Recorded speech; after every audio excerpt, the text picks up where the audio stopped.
जय जगन्नाथ फ्रेंड्स एबे एबे ओडब्ल्यूएससी तरफ गोटे बहुत बड़ अपडेट आसी कार ना सीएचएसएल एग्जाम सीएचएसएल जो सॉइल कंजर्वेशन एक्सटेंशन वर्कर बाहर थिला सीएचएसएल 2 अंडर रे तो तार एग्जाम डेट आसी जाइए 16/2/2025 माने फेब्रुआरी 16 संडे दिन एग्जाम हम तो आउ ऑलमोस्ट 1 मंथ रहा तो ये 1 मंथ रे तुम निजको केमिति प्रिपेयर करिवो जहाद्वारा कि तुम तार प्रिलिमिनरी एग्जाम पास करिवो। देख लास्ट टाइम जो ओडब्ल्यूएससी सीएचएसएल एग्जाम आसीथिला आईसीयू असिस्टेंट आउ जूनियर फिशरी टेक्निकल असिस्टेंट जार कटअप 106 पॉइंट यूआर जदि कटअप कहवा 106.25 जाइथिला यूआर तो से अनुसार रेस्पेक्टिव कैटेगरी देख एससीबी 105.5 जाइथिला। तो मु तुमको कहूँ एबेठु जो माने मेंस पई पढुछ मेंस पई पाठ पढ़ा टिके बंद करिकी एबे वर्तमान पूरा प्रिलिमिनरी ऊपर फोकस करो कहीं प्रिलिमिनरी रो कटअप बहुत हाई जाउची आज कंपेयर टू मेंस। देखो मेंस रो कटअप 92.5 जाइछि केते रो आउट ऑफ 200 बट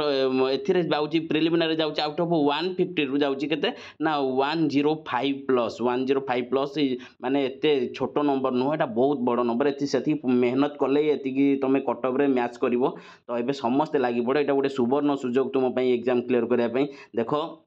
ओडब्ल्यूएससी केते फास्ट माने वंदे भारत ट्रेन को भी से काटी दब एते फास्ट से चलती एग्जाम माने नोटिफिकेशन बाहर थिला ई डेट रे 2000 माने 26/12/2024 रे तार एंड एप्लिकेशन एंड डेट थिला किंतु से एग्जाम रो तो रिजेक्शन लिस्ट भी छाड़ी देला तापर पर जस्ट किछ दिन पर रिजेक्शन लिस्ट छाड़ी देला 3 जनवरी रे 70,000 पिला अप्लाई करिसंदी तो 70,000 पिला केतेटा पोस्ट भाई ना 324 टा पोस्ट भाई आर थर लास्ट टाइम केतेटा पोस्ट बाथिला 443 टा पोस्ट बाथिला 443 रे 106 कटअप जाइथिला एथरे 324 पोस्ट अछि पोस्ट भी कमिछि एप्लिकेंट भी आर थर केते थिले ना 1 लाख एप्लिकेंट थिले एथर केते एप्लिकेंट 70,000 अछन तो कटअप अराउंड सेही कहया बोले सेही 105 तुमको 105 प्लस जो माने आनिबे से माने सेफ साइड रे रहिबे तो मेहनत पूरा भलसे करो पूरा प्रिलिम ऊपर फोकस करो केमिति प्रिलिमिनरी पाइबो क्लियर करिवो। तो जो माने बेसी किसी जानियो चाहूछ मते पर्सनली मोर टेलीग्राम चैनल रे जॉइन करिकी कमेंट करो नले कमेंट सेक्शन कमेंट करो मेसेज करो मु माने तुमको किसी आइडिया दे पारिबी काना ए सेमती ओडब्ल्यूएससी रो सीएचएसएल एग्जाम हेई पारे सीजीएल सीएचएसएल ए सब एग्जाम रो बीएसएसओ तो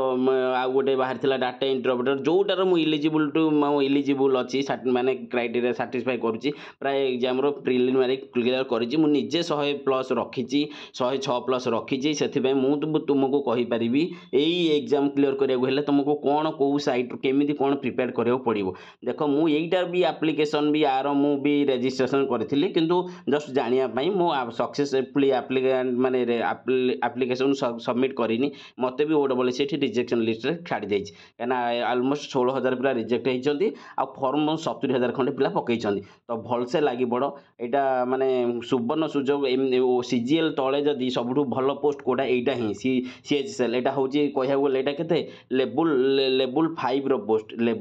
लेवल 5 माने सीजीएल जदी लेवल 9 जणे पाउची आ 9 न पाइले जूनियर असिस्टेंट पाइले 4 ही जाउचे तार लेवल 5 माने सीएचएसएल से माने अधिका लेवल रहइबो एटा 22 ग्रेड पे रो जॉब तो बहुत भलो सैलरी भी मिलिबो किछि असुविधा नै समस्त लागि बड़ो सक्सेस पाइबो निश्चित। आउ जदी मो तरफ रु किछि मु हेल्प करि परिबी ताले मते टेलीग्राम रे मेसेज करो किबा ई कमेंट सेक्शन रे मेसेज करो हला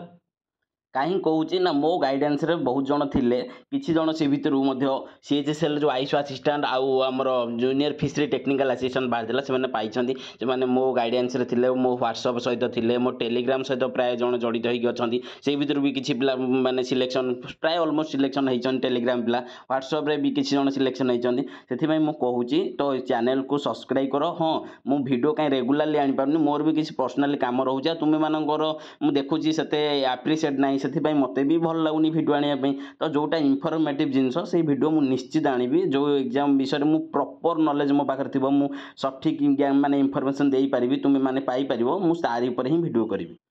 एमती यूट्यूब रे मिछ सत गपी देकी पवन मार देकी व्यू बढ़िया मोर उद्देश्य नुहे। हो आउ किछि नेक्स्ट अपडेट आसिले जणैबी। रहूची जय जगन्नाथ।